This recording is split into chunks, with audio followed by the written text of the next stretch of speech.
Yo les voy a dar una charla ahora que ha generado bastante impacto y bastante discusión en todas las partes donde la he dado. ¿Por qué? La di primero en la Universidad Católica, después la di en el Colegio San Ignacio. Ahora se la voy a presentar a ustedes.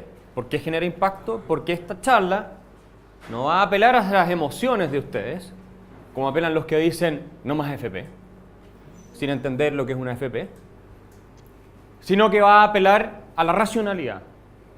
A la racionalidad, los argumentos, la lógica y la evidencia empírica. O sea, lo que es los datos y los números, pero de una manera simple, así que no se preocupen. Les cuento por qué hice esta charla y por qué la preparé. Porque en la Universidad Católica, en la Facultad de Arquitectura, a mí me invitaron una vez a comentar un video que me habían enviado sobre pobreza. Y en ese video, hecho por una fundación que se llama Fundación para la Superación de la Pobreza, había tantas mentiras y datos falsos que yo dije, esta cuestión no la puedo dejar pasar. Entonces hice todo un PowerPoint para refutar las falsedades que ustedes escuchan todos los días en los medios de comunicación, con datos que se estaban transmitiendo ahí. Y que lamentablemente la gente los ve y se compra eso, porque no hace el trabajo después de investigar si es verdad lo que le están diciendo o lo que no le están diciendo. Lo mismo pasa con los medios de comunicación. Ustedes leen algo y al tiro, mucha gente, a todos nos pasa, tendemos a pensar que es cierto. Hay que tener cuidado, hay que ser escéptico. Pobreza, riqueza y redistribución del ingreso, desigualdad. Ese va a ser el tema. Y esto lo voy a vincular con el tema populismo y amenaza a la democracia liberal. La burguesía, desde su avenimiento apenas hace un siglo, ha creado fuerzas productivas más variadas y colosales que todas las generaciones pasadas tomadas en su conjunto. La subyugación de las fuerzas naturales, las máquinas, la aplicación de la química a la industria y a la agricultura, la navegación a vapor, los ferrocarriles, los telégrafos eléctricos, la roturación de continentes enteros, la canalización de los ríos, las poblaciones surgiendo en la tierra como por encanto y el Starbucks. ¿Qué siglo anterior había sospechado que semejantes fuerzas productivas durmieran en el seno del trabajo? ¿Quién dijo esto? Ambos. Karl Marx y Friedrich Engels, los fundadores o los teóricos socialistas más importantes probablemente que han existido en el siglo XIX y en la historia, en el Manifiesto Comunista. O sea, cuando uno dice, no, es que el capitalismo crea riqueza, transformaciones, tecnología, mejora la vida, no lo decimos nosotros, los que creemos en el sistema de libertad, de emprendimiento y todo eso. Lo decía Marx y Engels. Ellos ya lo decían, lo tenían claro. Lo que pasa es que según su análisis económico, como el trabajador era la fuente del valor de lo producido en la empresa, entonces ellos calcularon que la utilidad del empresario siempre iba a ir en desmedro del trabajador, porque para que el trabajador generara el plusvalor, tenía que trabajar horas, en el fondo, lo estoy simplificando, que no le eran remuneradas. ¿Ya? Entonces el incentivo del capitalista era pagar cada vez menos al proletario para ir acumulando cada vez más él y al mismo tiempo ir tratando de reemplazarlos por nuevas máquinas de manera tal de pagar cada vez menos y producir más. Y como Marx pensaba que el valor era creado en el trabajo, solamente en el trabajo, entonces esto en algún minuto iba a terminar colapsando porque la situación de las masas iba a estar tan deteriorada producto del capitalismo en algún minuto, ¿no es cierto?, a pesar de toda esta gigantesca transformación, que iba a haber una revolución y el sistema se iba a desplomar. ¿Ok? Ese es en grueso la teoría, se puede entrar a explicar con mucho más detalle, en grueso la teoría del valor trabajo de los marxistas. Ahora, esta teoría estaba equivocada, voy a mostrarle ahora, por una razón súper simple. ¿Cuántas horas de trabajo hay en un Jumbo Jet 747 o en un Airbus como el que se toman ustedes para ir a Europa, para ir a Estados Unidos?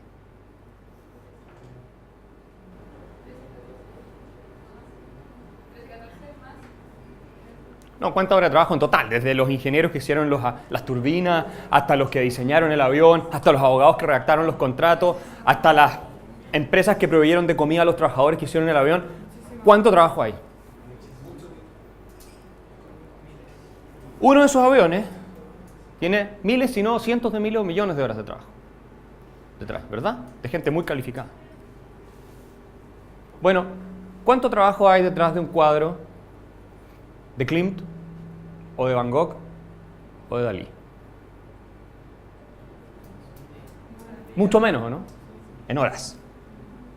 ¿Y cómo me explican entonces ustedes que un cuadro de Van Gogh puede costar más que un avión? Si Marx tenía razón.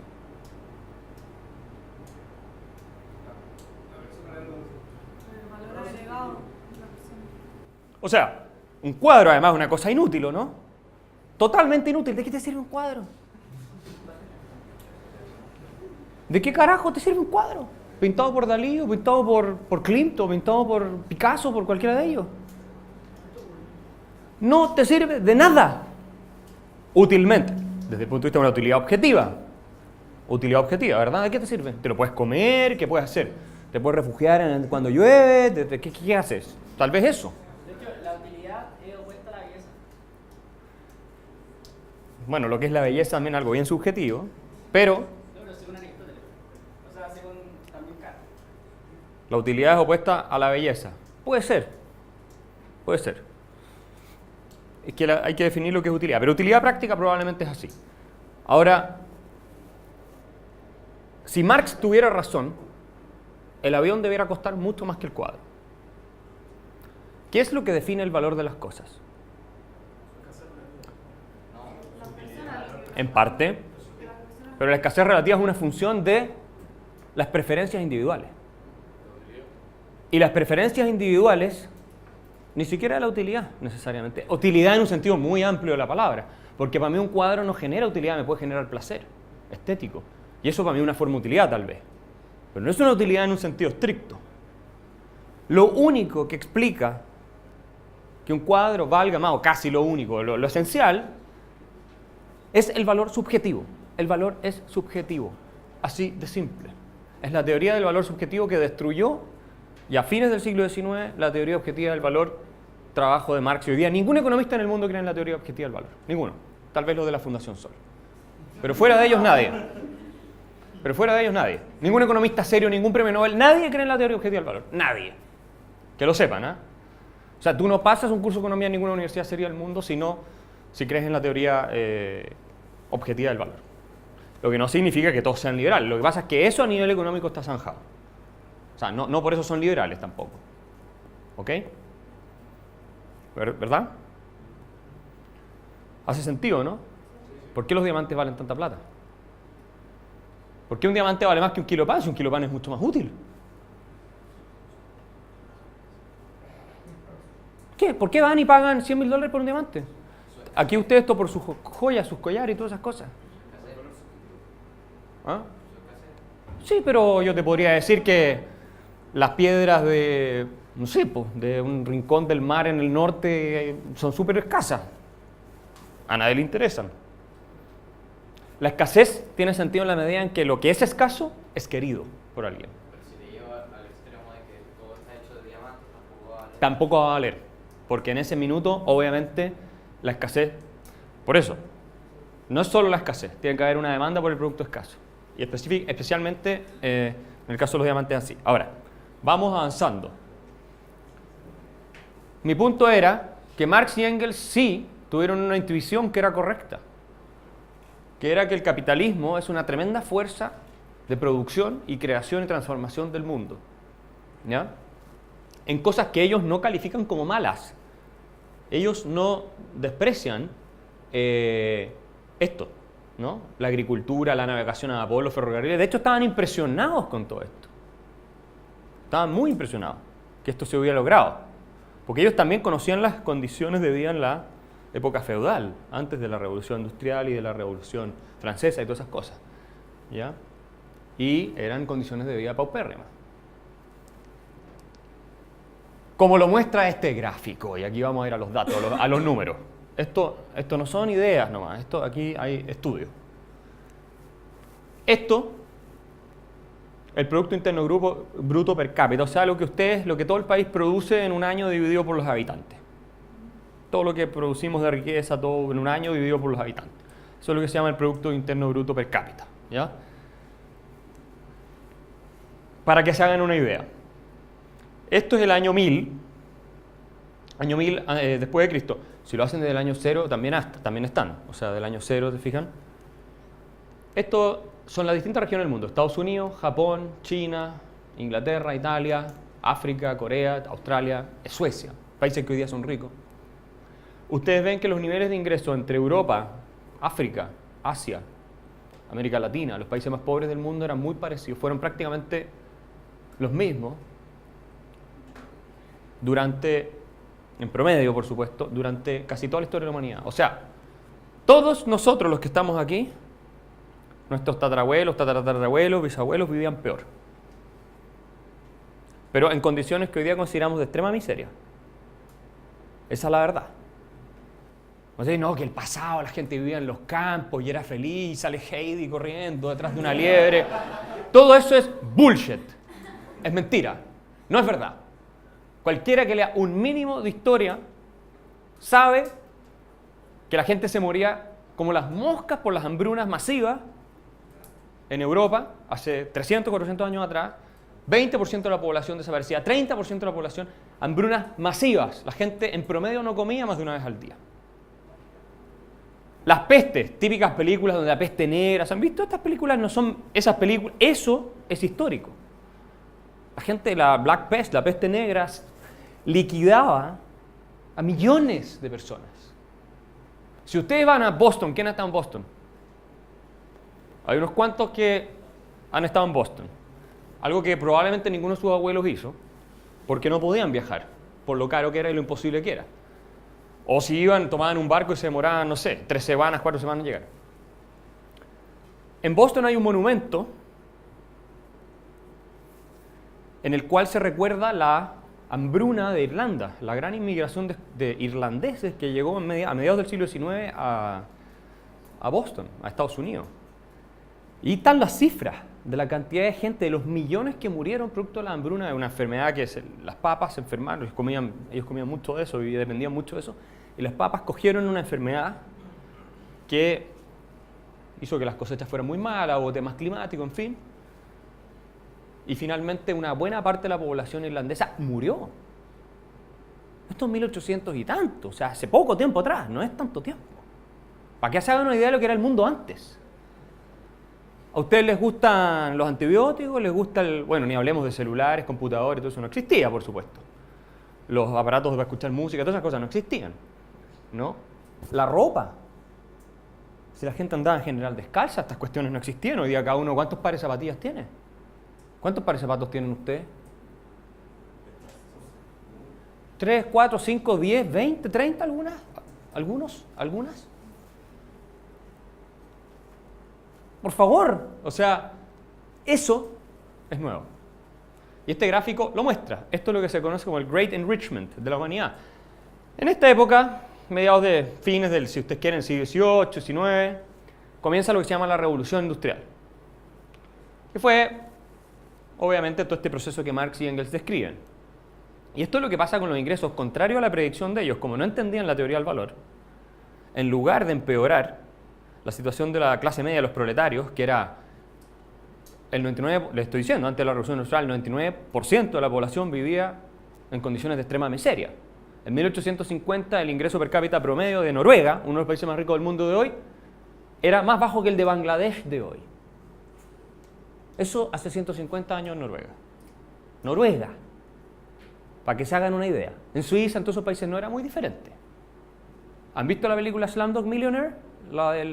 En la India, que se gana el ¿Quién quiere ser millonario? Bueno, los que la vieron, esa pobreza, pero en Noruega, y tal vez peor. Esa es la realidad. Lo otro es bullshit. ¿Ok? Claro, había aristócratas, había nobles y qué sé yo, que vivían mejor, y en algunos espacios de tiempo, en algunas zonas que estaban muy influidas por el comercio, se vivía un poco mejor. Pero en general, era esta la realidad. ¿Ya? Ahora la pregunta es, ¿qué fue lo que detonó eso? ¿Por qué durante miles de años, si ustedes quieren, cientos de miles de años vivimos tan mal? Y de pronto pasa esto, ¡pua!, que es como una cosa así explosiva, así como si hubiera caído del cielo.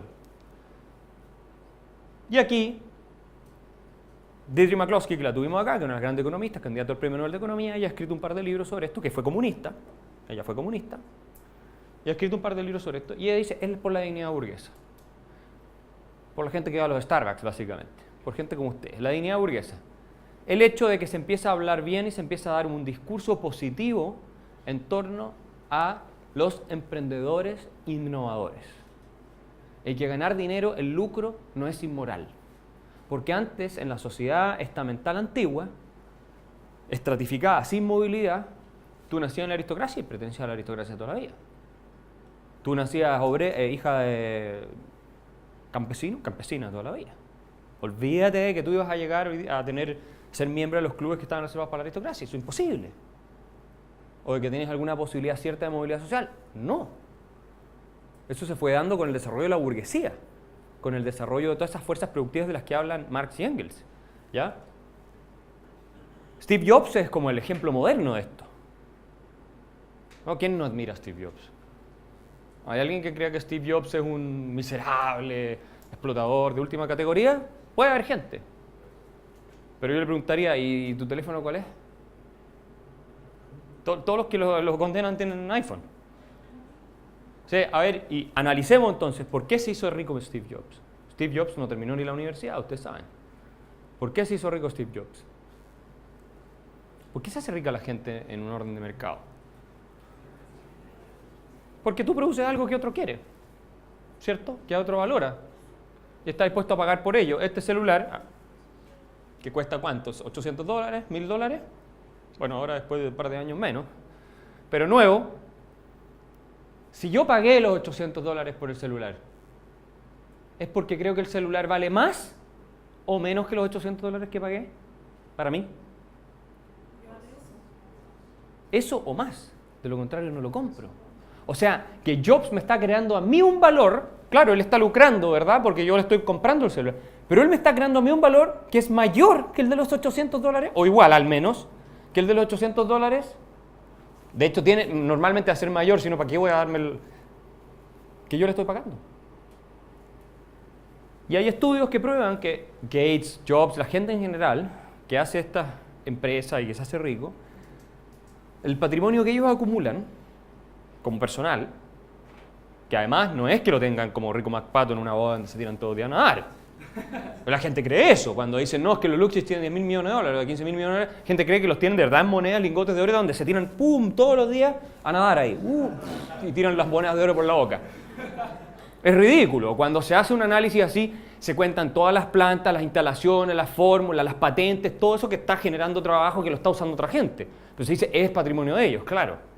Pero en realidad es como que yo les dijera, el patrimonio de ustedes es, no sé, tienen un campo con 100 trabajadores y el patrimonio de ustedes también son los paltos y todas las cuestiones. Sí, en cierto sentido sí, pero esa palta está yendo, hay gente que la está cosechando, que la está madurando, que está llegando al plato de muchas personas que la necesitan consumir. O sea, no es como que, ¿se fijan mi punto? Bueno, entonces el patrimonio es de un 2% en relación a lo que han creado para el resto de riqueza.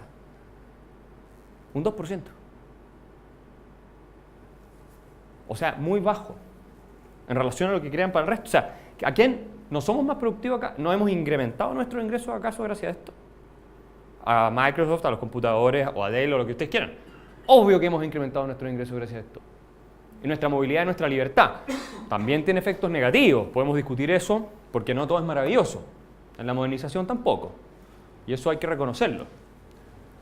Ahora, ¿qué es lo que dice McCloskey? Que todo este discurso se apoyó o cimentó una transformación institucional muy importante que fue la de las ideas de este señor. No sé si lo reconocen. Ahí dice. Adam Smith, el supuesto padre de la economía moderna, que era un profesor de filosofía moral, más que economista. Su libro más famoso es el libro sobre el origen de la riqueza de las naciones. Pero, entonces, esas instituciones liberales que al final a ustedes les permiten en un contexto de igualdad, porque lo que McCloskey dice es que lo que hace la revolución burguesa es igualar, en un sentido moral, a la gente. Es decir, tú no por ser mujer ya no vas a poder ir a la universidad y trabajar, por ejemplo. No por ser no aristócrata tienes prohibido comerciar y hacerte rico. o participar en el proceso político. Entonces, es la igualdad moral de la que ella habla, que es la igualdad escocesa. Adam Smith era escocés. Entonces se aplica la igualdad ante la ley. La única razón por la que existe igualdad ante la ley es porque todos somos iguales desde un punto de vista moral. O sea, que yo no valgo más que tú por mi color de piel, por mi apellido, no.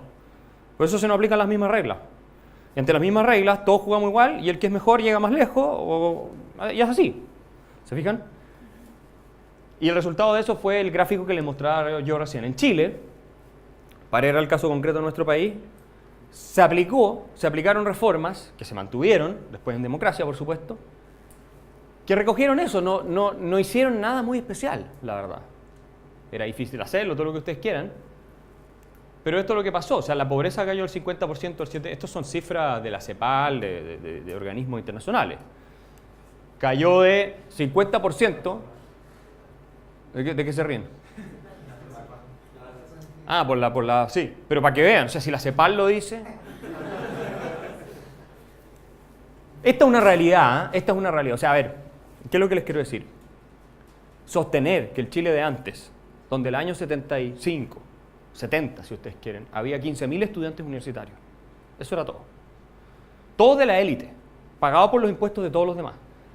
Donde hace un par de décadas atrás, el problema de la desnutrición infantil era generalizado. Donde un 15% de la gente terminaba el colegio. Sostener que ese país era mejor que el de ahora. Porque vean los datos, se van a dar cuenta. A mí me parece pura demagogia. No queremos decir que el país de ahora es perfecto, que todo está extraordinario, que no hay nada que ver. No. Pero por favor, comparado con un país en que tenías niños que se morían por desnutrición infantil y miles o cientos de miles, donde la mayor cantidad de la gente no iba, o sea, no terminaba el colegio, ni iba a la universidad, olvídense, ni una posibilidad. Y donde ustedes ven 50% pobreza. La pobreza dura, 50%. Hoy un 7,8%. Claro, sale el padre de Ríos y se va a ese 7,8% y dice, qué malo es el sistema y la cuestión. Pero ¿y por qué hay un 7,8% en un 90% de pobreza? Eso es lo que él nunca se pregunta. ¿Por qué tiene que ir a meterse a lugares especiales a buscar la pobreza? Y no está extendida en la mayor parte del territorio. Porque hay un sistema que permitió que la gente saliera de la pobreza. Y a ese sistema es al que hay que subir y hay que ayudar a la gente que se pueda subir. Que es el sistema donde pueden encontrar un trabajo y tener ingresos y todo lo demás. Me imagino que sus padres trabajan y por eso ustedes están aquí. ¿O no? Entonces, ¿por qué no pensar lo mismo a los demás? No, es que mi papá puede trabajar y ganar plata, pero los otros no. ¿Cómo? ¿Cómo es la lógica? ¿No somos igualitarios? No. ¿Se fijan? Y eso es lo que lamentablemente mucha gente pierde de vista, pierde el foco.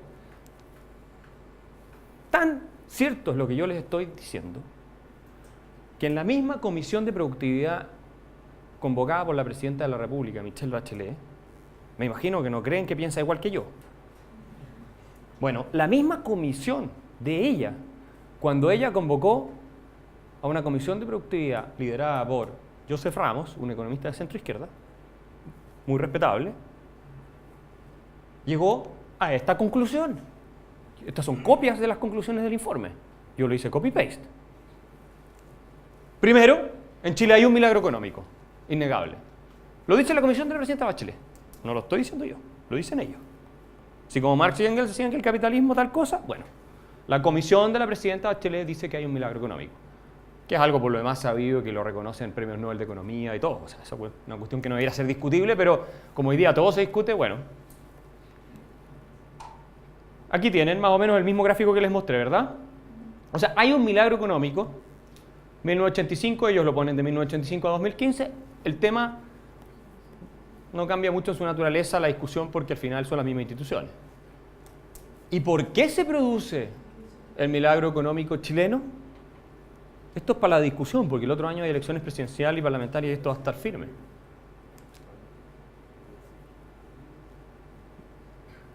Bueno, se produce porque se mantuvieron ciertas... Vamos a entrar a eso. ¿Cómo se refleja el milagro económico chileno? Acá hay algunos indicadores, son muchos más los que uno puede usar, ¿ok? Pero para que lo aterricemos a cosas muy de carne y hueso concretas. ¿Ya? Acá tienen el tema de televisiones a color, ¿verdad? En 1982, 27% de la población tenía. Ahora es el 97%, esto es 2014, ahora que debe ser 100, no sé, pero el 97% debe andar por ahí. El milagro benefició a la gran mayoría. O sea, es verdad que unos pocos se beneficiaron del modelo neoliberal tan maligno, tan repulsivo que se impuso en Chile y que en realidad tal vez el venezolano es una mejor alternativa. No, lo dice el informe de la Presidenta de la República, Michelle Bachelet, no es verdad. No fueron unos pocos. ¿Qué dice el informe? Benefició a la gran mayoría. Lo dice el informe de ella. Ellos lo dicen, el gobierno lo está diciendo. O sea, es que seguramente no lo manipularon ellos esto. Entonces, cuando la gente seria hizo el trabajo, llegó a esta conclusión. Gente de centroizquierda que cuenta con la, obviamente, aprobación transversal. Miren el caso de los refrigeradores. Del año 80, si se van al 60, al 50, olvídense, es peor obviamente la cifra. Refrigeradores, 96%. Ustedes pueden decir, pero ¡oh, qué materialista! ¿Cómo se fijan esas cosas? No, lo que importa es la hermandad, la solidaridad, el sentido de comunidad. ¿Qué te importa tener un refrigerador en la casa? Al único que le acepto yo que me haga ese comentario es al que no tiene refrigerador en su casa, porque renunció voluntariamente a él. Listo. El resto son unos hipócritas. No me vengan a mí a hablar de que está linda la hermandad y la solidaridad y toda esta cuestión. Si usted vive en un departamento top, en una casa top, con 30 televisores, con 2 refrigeradores, con radio, con toda la cuestión. Y computadores. Porque así es re fácil hablar de la pobreza. Y de que las cosas materiales no son necesarias. No, me acuerdo una vez conversando con un tipo, no, mire, si en realidad la plata no es más importante. Claro, él era multimillonario. La plata no es tan importante, me decía. Pero él era multimillonario. Pero es que eso es re fácil decirle una vez que tú eres multimillonario. Ahora, yo comparto el juicio en general de que no por tener más vas a ser más feliz necesariamente, pero eso no es de lo que estamos hablando. De lo que estamos hablando es de si aquí hubo un proceso de progreso que benefició a la mayoría o no. Ese es el punto. Y estos son indicadores de bienestar. No es que por ser refrigerador tú ya... No, son indicadores de bienestar más general, ¿ok? Teléfono fijo, bueno, ahí tienen ustedes automóviles, expectativas de vida. La expectativa de vida sube. De 70, casi 69, sube en 10 años. ¿No? Promedio de la población. O sea, la gente vive mucho más largo ahora. ¿Por qué? Porque vive más sana, porque tiene acceso a medicinas que antes no, tiene mejor alimentación, etcétera, etcétera. Todo eso. ¿No? ¿Qué importan las expectativas de vida total? Si todos nos vamos a morir igual. También se puede pensar así, ¿verdad?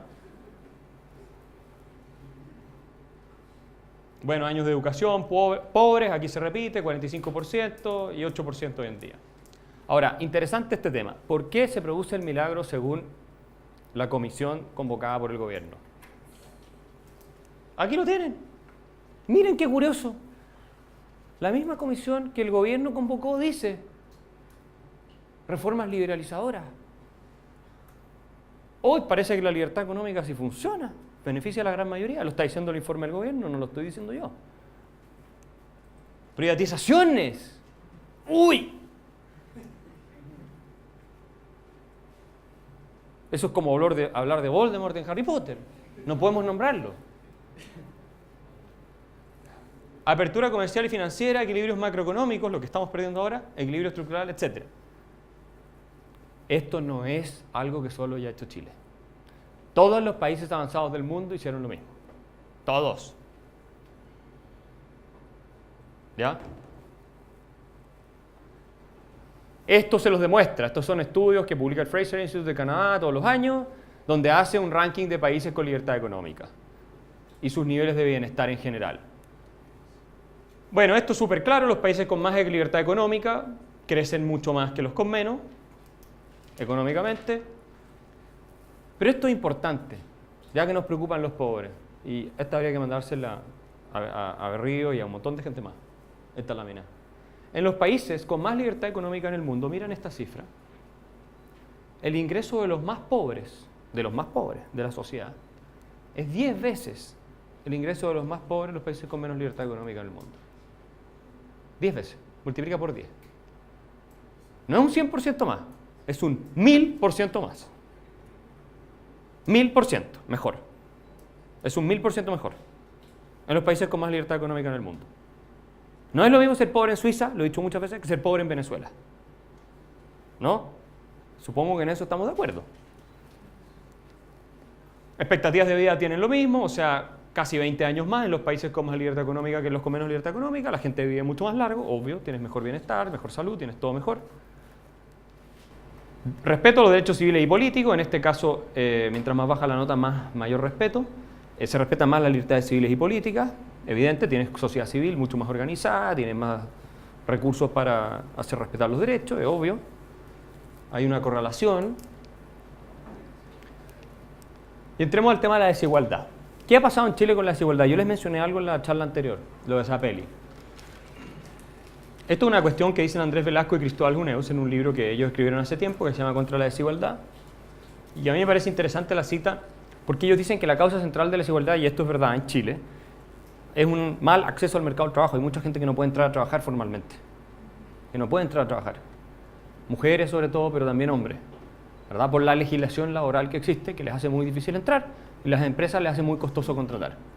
¿Ya? Entonces ellos proponen ahí unos mecanismos para flexibilizarla, en fin, con elementos de seguridad, etc. Bueno, mientras no se abarque ese tema, dicen ellos, el tema de la desigualdad en Chile no se puede resolver. Puedes redistribuir todo lo que tú quieras, pero no va por ahí. Tienes que lograr que la gente pueda participar del mercado del trabajo. Y para eso tiene que haber crecimiento económico, tiene que haber flexibilidad, tiene que haber un montón de cosas que hagan fácil contratar. Porque, ¿qué pasa?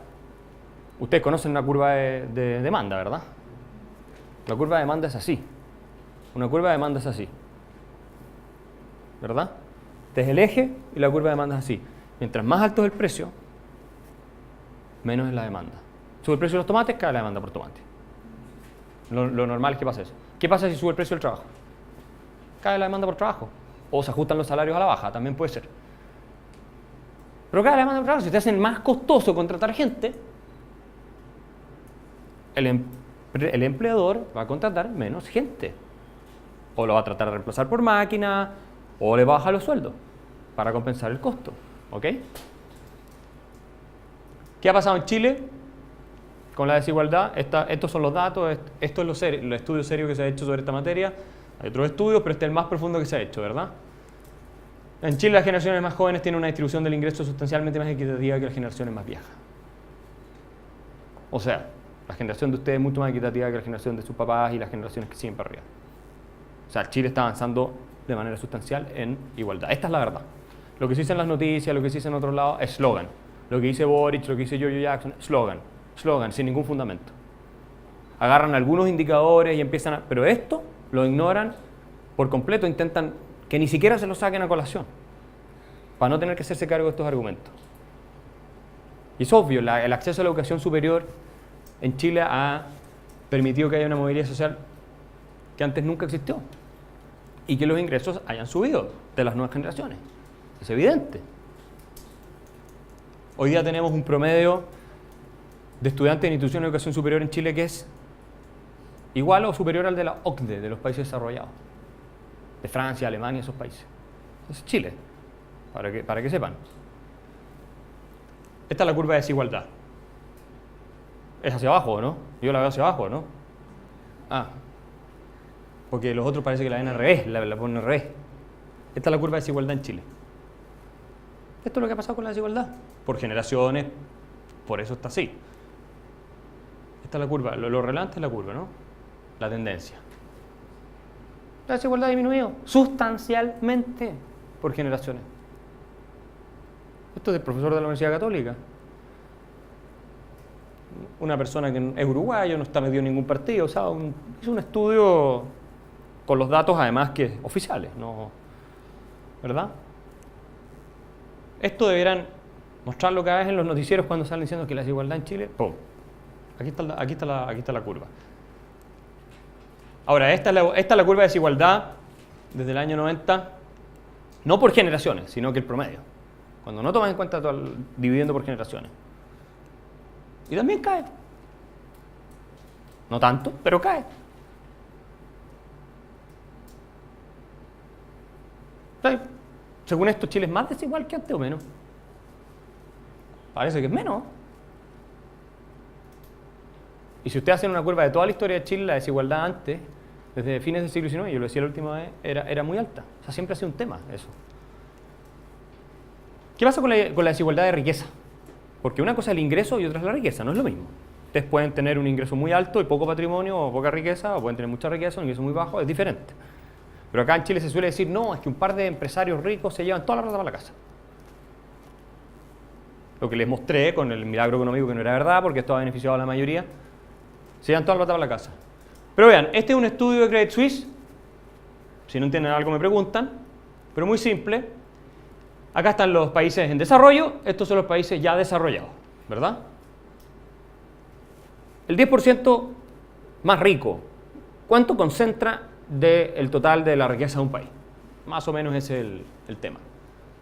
En los países desarrollados, vean ustedes Hong Kong, Suiza y Estados Unidos, son países de alta desigualdad. Suiza, no nos encanta Suiza, no queremos ser todos como Suiza.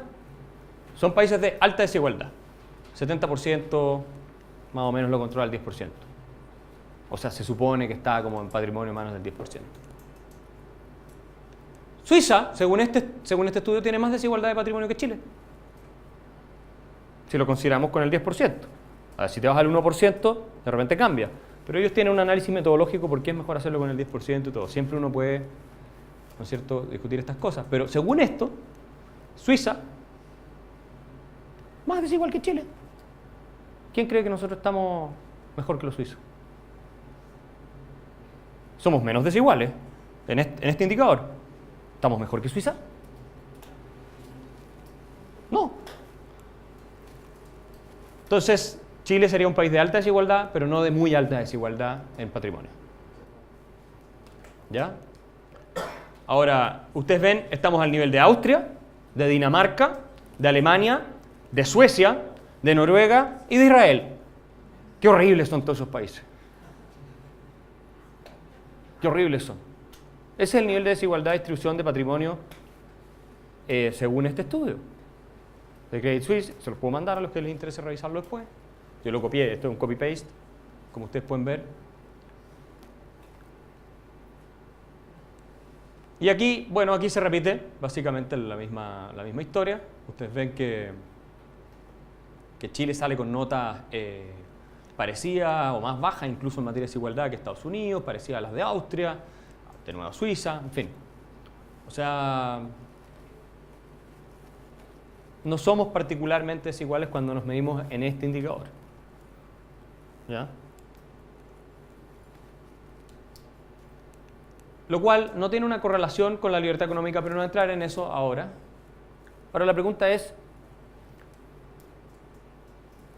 ¿qué es mejor? ¿Un país muy rico, como Suiza, donde haya más desigualdad, o un país mucho más pobre, como Chile, comparado con Suiza, donde haya más igualdad? Parece obvio, ¿no? ¿Por qué la desigualdad es un problema? Pero a ver, yo tengo un Rolex, tú tienes un Casio, por ejemplo, que vale $10.000, el tuyo vale $100, o $50. Por eso digo, a mí me da lo mismo, pero a otras personas. ¿Por qué es un problema? Creo que han tratado de meter que esa es una concepción valórica de que son malos. Sí, y mi pregunta es, independiente de nuestra reacción emocional, que estamos muy inducidos a la emocionalidad, ¿por qué algo así tiene que ser malo? Moralmente o filosóficamente. Pienso yo que se ha intentado homologar el concepto de desigualdad con pobreza. Sí, ese es el problema. Ese es el problema, que la gente cuando habla de desigualdad, en realidad está pensando en pobreza, no en desigualdad. Mucha, no toda, pero mucha gente está pensando en pobreza.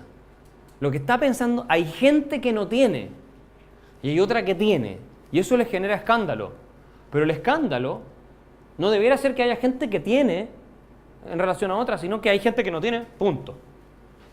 Alegrémonos que hay gente que tiene, porque si nadie tuviera, sería peor, sería el peor de los mundos, ¿verdad? Habría igualdad en la pobreza, ¿y de qué nos sirve eso? Si la igualdad no es un bien por definición, moral quiero decir. ¿Por qué va a ser un bien moral por definición la igualdad material? No la igualdad ante la ley, eso sí, pero la igualdad material, ¿por qué va a ser un bien por definición? Desde la lucha de clases, sí. Sí, desde la lucha de clases sí, pero porque la lucha de clases se basa en el presupuesto de que yo tengo el Rolex porque le robé a él. Y en ese caso, claro, yo justifico una revolución. ¿Por qué? Porque la teoría del valor, de nuevo, sobre la que se funda el edificio teórico marxista, estaba mal. Si Marx hubiera entendido economía, no habría escrito ni un libro. Porque todo lo que desarrolló de teoría estaba mal a partir de esa observación. Todo estaba mal.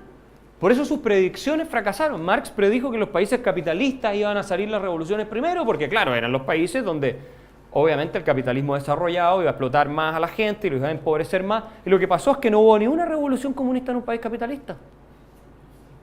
¿Dónde fueron? En la Unión Soviética, en Rusia, en China, en Europa del Este, que estaba completamente arruinada, que era eran países pobrísimos, en América Latina, en África, pero no pasaron en el centro de Europa, no pasaron en Inglaterra, donde fue la cuna de la Revolución Industrial, no pasaron en Estados Unidos, que fue el país que ya a principios del 20 era el más rico del mundo. En Estados Unidos nunca hubo ni siquiera un movimiento socialista serio, nunca, ni siquiera.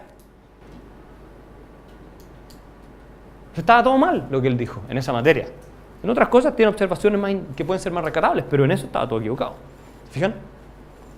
Y voy terminando con un par de slides que me quedan. Saquémonos de la cabeza, incluso asumiendo que la desigualdad es un problema que hay que arreglar y bla, bla, bla. Yo creo que lo que se trata es mejorar a todos más que igualarlos, porque puedes igualarlos para abajo, que es lo que se está haciendo en este gobierno. Si ustedes me preguntan a mí, yo pienso eso por lo menos. Pero este es un paper escrito por un par de académicos muy mainstream, de Harvard, de Columbia, del MIT. No son particularmente libertarios ni nada. Y ellos llegan a una conclusión después de haber estudiado decenas de países. ¿Y qué es lo que dice? Que la evidencia dice que, ellos estudian regímenes democráticos obviamente, no se disminuye la desigualdad necesariamente con más redistribución a partir del Estado. Es más, dicen, la evidencia sugiere que los mecanismos fiscales no disminuyen la desigualdad y pueden ser de hecho profundizadores de la desigualdad. O sea que cuando usted le dicen a los políticos, hoy queremos más igualdad, suban los impuestos, redistribuyan y todo, la desigualdad puede aumentar. ¿Por qué? Porque evidentemente si tú sacas más impuestos puede afectar el crecimiento de la economía, la gente pierde su trabajo, la desigualdad aumenta porque hay menos ingresos para algunos, al mismo tiempo los políticos asignan los recursos estos a grupos de interés que se benefician a expensas del resto, entonces la desigualdad de nuevo vuelve a aumentar. No es tan fácil, no es tan simple. Brasil tiene un tamaño del Estado casi el doble que Chile. Y es un país súper desigual, más desigual. ¿Se fijan? Y todo además depende cómo lo miden, o sea, hay un tema. Pero ellos llegan a esa conclusión. Termino con esto. A propósito de los ricos en Chile que se llevan toda la plata para la casa. Que hoy yo no estoy defendiendo a los ricos en Chile, ojo. Acá hay un montón de gente sinvergüenza y de tipos, como en todas las cosas, hay seres humanos detestables y seres humanos rescatables. No creamos que todas las personas son iguales en un determinado campo, ¿no? Yo hice un trabajo y aquí vi la revista Forbes, no sé si usted la conoce, en Estados Unidos, una revista muy prestigiosa, y ellos siempre hacen estos rankings de los más ricos del mundo y les evalúan todo. Bueno, entonces, yo agarré las 11 familias más ricas de Chile, según esta revista, según este ranking. Los looks y ustedes están todos ahí. Y los puse en un total donde sumé la cantidad de su fortuna. Dije, a ver, ¿cuánta plata tienen si sumamos todo lo que tienen los 11 más ricos de Chile? Después de eso ya no hay nadie con más de $1.000 millones, son grupos más pequeños, ¿se fijan? O sea, son 11, puede que se falte uno por decir algo, pero no es mucho más. Y la cifra total son $31.500 millones. 31.500 millones de dólares. ¿Quién cree que eso es mucha plata? Que podríamos arreglar muchos problemas con esa plata. Es mucha plata dependiendo de qué, comparado con qué, ¿verdad? Pero cuando se dice como es mucha plata en relación a lo que todos tenemos nosotros, sí, es mucha plata, obvio. Pero es mucha plata como dicen políticos, intelectuales y demagogos, no, que aquí hay estas 10 familias, a Luxich le tiraron un piedrazo el otro día entrando no sé si vieron a declaraciones o saliendo, y que es tal por cual y todo, y que cosa de quitarle la plata a ellos y el país, el Chile sería más feliz y todo el mundo estaría mejor. Porque hay una tesis de que los ricos tienen tanta plata acumulada que es cosa de meterle la mano y arreglamos un montón de problemas. De la gente que tiene escasez de recursos. O de gente que quiere financiarse la educación, lo que sea. Esa es la idea que hay, que te transmiten los demagogos. A ver, ¿cuál es el gasto de Chile, del Estado de Chile en un año? En un año, un solo año, 12 meses. ¿Cuál es el gasto? No, no tanto. 60.000 millones. 60.000 millones en un año. O sea, si yo le quito a estos seres, si yo le quito a Lucifer, si yo le quito a Darth Vader, a Voldemort, a Sauron, a todos estos seres deleznables que son ricos y que son lo peor que le ha pasado a la sociedad chilena, según el discurso que predomina, si yo les quito todo lo que tienen y los dejo en pelota literalmente, y me gasto la plata para financiar lo que sea, ¿cuántos meses de gasto público financio? 6. O sea, el presidente Jackson o el presidente Boric, cuando llegue al gobierno y le quite todos los Luxich, a los próximos 6 meses, cuando se haya gastado toda la plata, y además suponiendo que la gastaron bien, va a tener que empezar con los próximos 10. Va a tener que seguir con los próximos 10. Y los próximos 10 le van a dar para 3 meses porque no son igual de ricos que los anteriores. Y después le dan para un mes, después para una semana y después el país es Venezuela. No estoy diciendo que ellos van a hacer eso, pero si seguimos esa lógica, ¿no? Si seguimos esa lógica terminamos ahí. ¿Y quién más va a invertir en Chile? El único punto que quiero hacerles yo es que es una falacia decir que hay las típicas familias que se nombran siempre, tienen tanta plata que si se las quitamos podemos financiar todo lo que queramos. No es verdad, no te alcanza para financiar nada. Ejemplo, el Transantiago solamente costó de plata que se quemó, que no sirvió para nada, de desastre. Hasta el año 2022, 16.000 millones de dólares. Toda la fortuna de los Luxich y la de los Mates se la echaron en el Transantiago. ¿Y el problema son los Luxich y los Mates o los políticos que hicieron el Transantiago?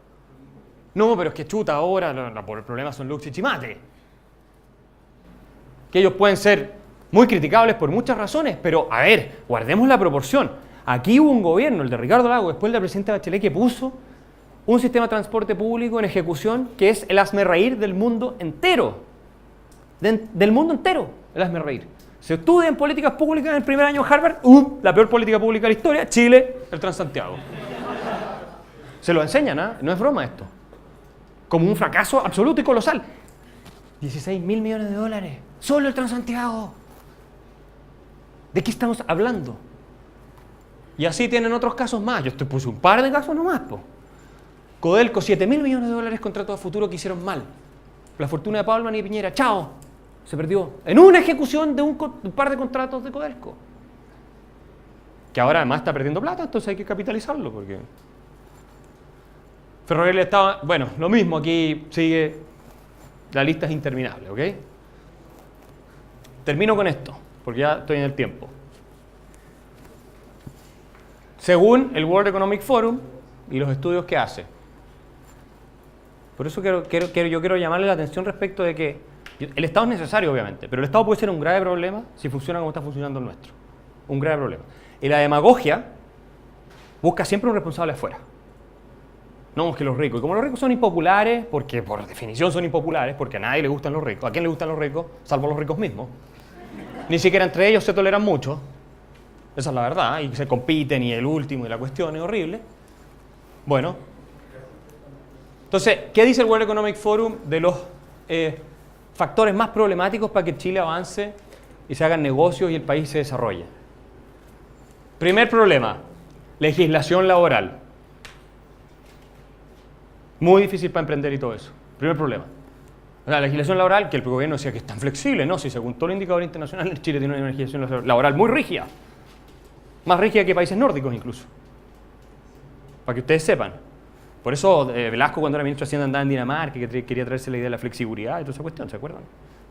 Bueno, una fuerza al trabajo poco educada. Tercer ítem, y con esto termino, tercer ítem. Una burocracia ineficiente. El Estado son personas de carne y hueso, no es ese ente fantástico, milagroso que Fernando Atria cree que flota en la estratosfera y que se preocupa de todos nosotros. No es eso. El Estado son personas de carne y hueso, y si tienen los incentivos mal puestos, despilfarran y generan horrores como el del Sename. ¿Ustedes vieron el Sename? Hablan de 400 niños muertos, otros hablan de 800 niños muertos, de 1200 niños muertos, en plena democracia. ¿Y quiénes están a cargo del Sename? Burócratas, funcionarios del Estado. Redes de prostitución dentro del Sename, infantil. Eso es parte del Estado, no nos equivoquemos cuando decimos, no, es que el Estado tiene que resolver las cosas, pero ¿qué es el Estado? Yo me acuerdo que tuve esta discusión alguna vez con un amigo de centro izquierda, le decía, ¿qué es el Estado? Y me hizo ese ente, y me hizo así. Y yo pensé que tú eras ateo, le dije yo. No, el Estado son personas de carne y hueso. Es necesario, pero tiene que estar bien estructurado. Si no, tienes este problema. Y al final, ¿quién paga el costo de esto? ¿Luxich? No. La gente más vulnerable es la gente más pobre. Si queremos darle una oportunidad a la gente más vulnerable y a la gente más pobre, lo que tenemos que hacer es hacerle el camino más despejado, más limpio y apoyarlos de manera eficiente para que puedan salir adelante. Muchas gracias.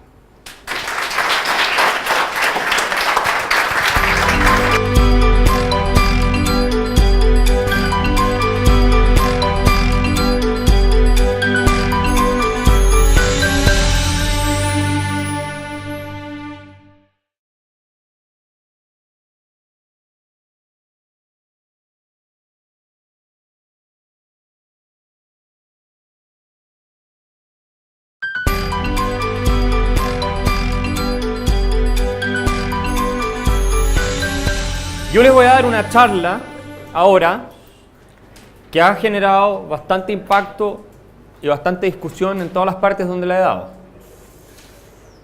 ¿Por qué? La di primero en la Universidad Católica, después la di en el Colegio San Ignacio. Ahora se la voy a presentar a ustedes.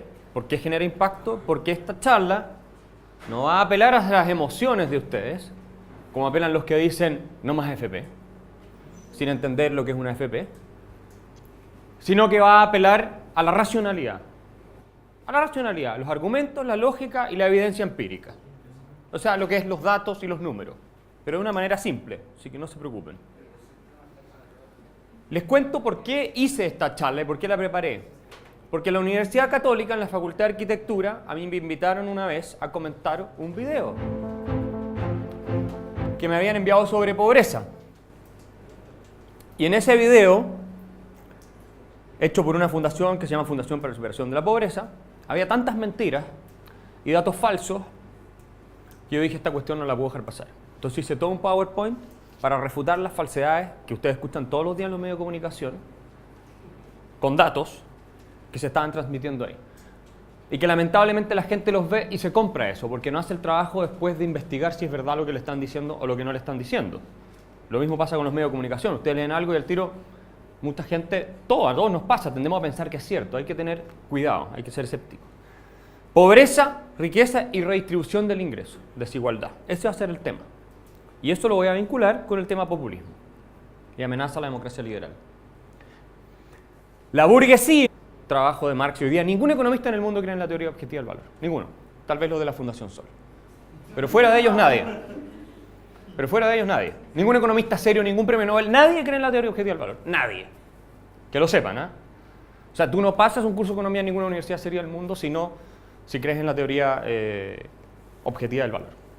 Lo que no significa que todos sean liberales. Lo que pasa es que eso a nivel económico está zanjado. O sea, no por eso son liberales tampoco. ¿Ok? ¿Verdad? Hace sentido, ¿no? ¿Por qué los diamantes valen tanta plata? ¿Por qué un diamante vale más que un kilo de pan si un kilo de pan es mucho más útil? ¿Qué? ¿Por qué van y pagan $100.000 por un diamante? Aquí ustedes esto por sus joyas, sus collares y todas esas cosas. ¿Ah? Sí, pero yo te podría decir que las piedras de, no sé, de un rincón del mar en el norte son súper escasas. A nadie le interesan. La escasez tiene sentido en la medida en que lo que es escaso es querido por alguien. Pero si te lleva al extremo de que todo está hecho de diamantes, tampoco va a valer. Tampoco va a valer. porque en ese minuto, obviamente, la escasez, por eso, no es solo la escasez, tiene que haber una demanda por el producto escaso, y especialmente en el caso de los diamantes así. Ahora, vamos avanzando. Mi punto era que Marx y Engels sí tuvieron una intuición que era correcta, que era que el capitalismo es una tremenda fuerza de producción y creación y transformación del mundo, ¿ya? En cosas que ellos no califican como malas. Ellos no desprecian esto, ¿no? La agricultura, la naturaleza. Desde su avenimiento, apenas hace un siglo, ha creado fuerzas productivas más variadas y colosales que todas las generaciones pasadas tomadas en su conjunto. La subyugación de las fuerzas naturales, las máquinas, la aplicación de la química a la industria y a la agricultura, la navegación a vapor, los ferrocarriles, los telégrafos eléctricos, la roturación de continentes enteros, la canalización de los ríos, las poblaciones surgiendo en la tierra como por encanto y el Starbucks. ¿Qué siglo anterior había sospechado que semejantes fuerzas productivas durmieran en el seno del trabajo? ¿Quién dijo esto? Ambos. Karl Marx y Friedrich Engels, los fundadores o los teóricos socialistas más importantes probablemente que han existido en el siglo XIX y en la historia, en el Manifiesto Comunista. O sea, cuando uno dice, no, es que el capitalismo crea riqueza, transformaciones, tecnología, mejora la vida, no lo decimos nosotros, los que creemos en el sistema de libertad, de emprendimiento y todo eso. Lo decía Marx y Engels. Ellos ya lo decían, lo tenían claro. Lo que pasa es que según su análisis económico, como el trabajador era la fuente del valor de lo producido en la empresa, entonces ellos calcularon que la utilidad del empresario siempre iba a ir en desmedro del trabajador, porque para que el trabajador generara el plusvalor, tenía que trabajar horas, en el fondo, lo estoy simplificando, que no le eran remuneradas. ¿Ya? Entonces el incentivo del capitalista era pagar cada vez menos al proletario para ir acumulando cada vez más él y al mismo tiempo ir tratando de reemplazarlos por nuevas máquinas de manera tal de pagar cada vez menos y producir más. Y como Marx pensaba que el valor era creado en el trabajo, solamente en el trabajo, entonces esto en algún minuto iba a terminar colapsando porque la situación de las masas iba a estar tan deteriorada producto del capitalismo en algún minuto, ¿no es cierto?, a pesar de toda esta gigantesca transformación, que iba a haber una revolución y el sistema se iba a desplomar. ¿Ok? Ese es en grueso la teoría, se puede entrar a explicar con mucho más detalle, en grueso la teoría del valor trabajo de los marxistas. Ahora, esta teoría estaba equivocada, voy a mostrarle ahora, por una razón súper simple. ¿Cuántas horas de trabajo hay en un Jumbo Jet 747 o en un Airbus como el que se toman ustedes para ir a Europa, para ir a Estados Unidos?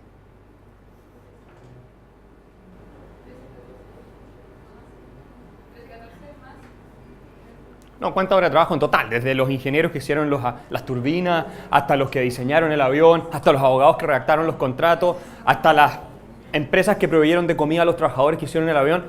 ¿Cuánto trabajo hay? Uno de esos aviones tiene miles, si no cientos de miles o millones de horas de trabajo detrás, ¿verdad? De gente muy calificada. Bueno, ¿cuánto trabajo hay detrás de un cuadro de Klimt, o de Van Gogh, o de Dalí? Mucho menos, ¿o no? En horas. ¿Y cómo me explican entonces ustedes que un cuadro de Van Gogh puede costar más que un avión?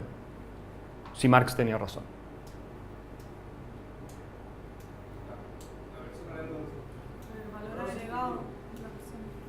O sea, un cuadro además es una cosa inútil, ¿o no? Totalmente inútil. ¿De qué te sirve un cuadro? ¿De qué carajo te sirve un cuadro? ¿Pintado por Dalí, o pintado por Klimt, o pintado por Picasso, por cualquiera de ellos? No te sirve de nada. Útilmente, desde el punto de vista de una utilidad objetiva.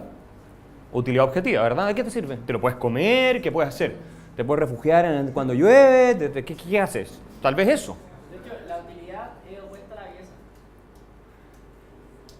bueno, lo que es la belleza también es algo bien subjetivo, pero No, pero según Aristóteles. O sea, según también Kant. la utilidad es opuesta a la belleza. Puede ser, puede ser. Es que hay que definir lo que es utilidad, pero utilidad práctica probablemente es así. Ahora,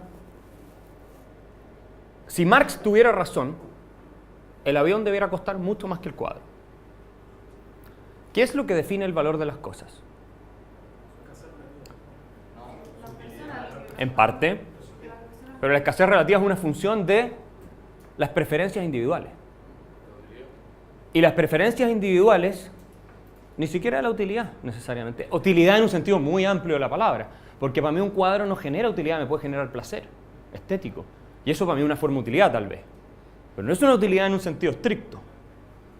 Lo único que explica que un cuadro valga más, o casi lo único, lo esencial, es el valor subjetivo. El valor es subjetivo. Así de simple. Es la teoría del valor subjetivo que destruyó, y a fines del siglo XIX, la teoría objetiva del valor